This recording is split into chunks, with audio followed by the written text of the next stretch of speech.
Hello. Not too long ago, I read a selection to you from my first novel, Tangier. In it, I explained how Tangier is really following two different narratives. In the first one, a man named Chaffee is trying to chase down his father, whom he thought had died during World War II.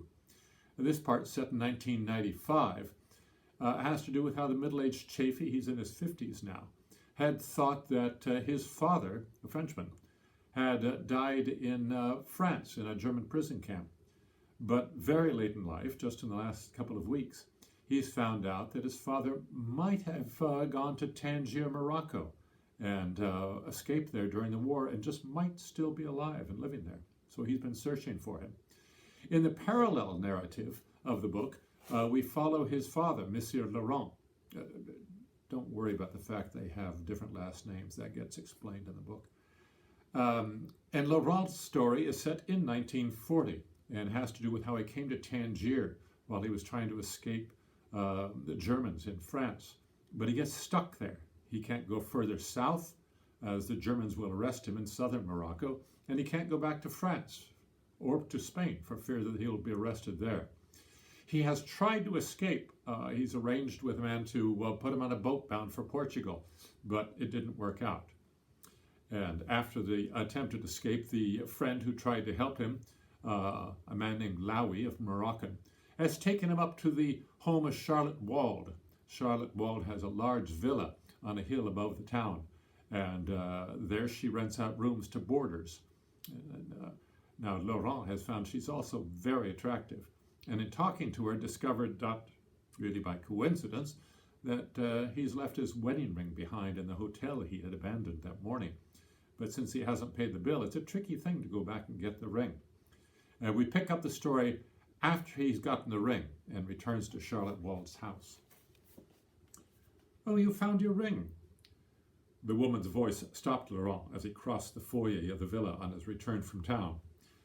In the shadows of the large main room, Charlotte Wald sat in an overstuffed chair, an open book in her hand, testifying to her desire for nothing more than a quiet read.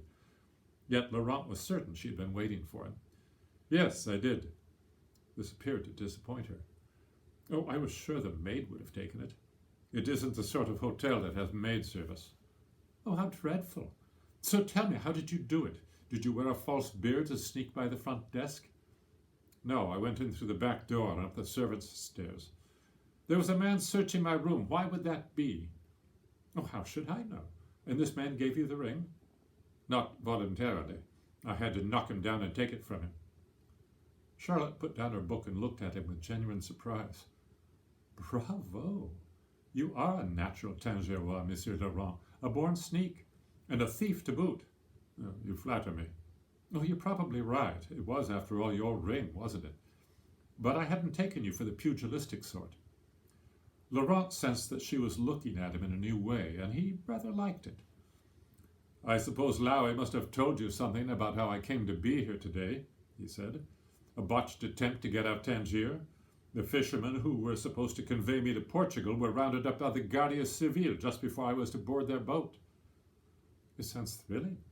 "Yet just now in town I believe I saw the crew of the boat in a local tavern, free as birds, laughing and drinking with one of the Guardia Civil who had supposedly arrested them a few hours earlier." She shrugged.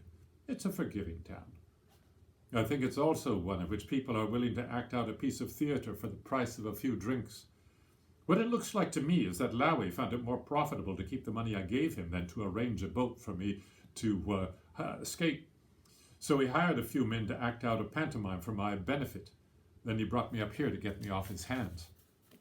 "Oh, aren't you the suspicious one?" "Are you saying I'm wrong?" She sighed, evidently bored by the discussion.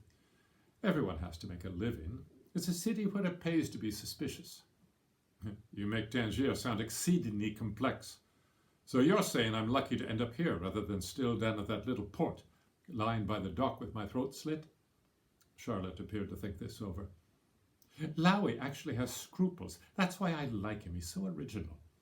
Besides, I think he rather likes you." "I hate to think what happens to those he doesn't." "Or perhaps you're making a great deal out of very little. You try to leave Tangier surreptitiously, but it doesn't work."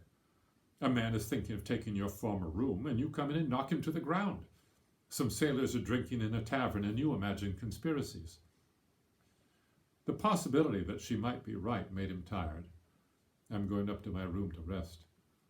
Yes, I suppose it's been a long day for you, and it isn't even dinner time. So there's another little selection from Tangier. I'll be coming up with more blogs in the near future, probably not recorded like this one. And I thank you so much for all the attention you've been paying to these. So on a very snowy day in Portland, Oregon, I wish you all the best, and I'll be speaking to you again. Take care.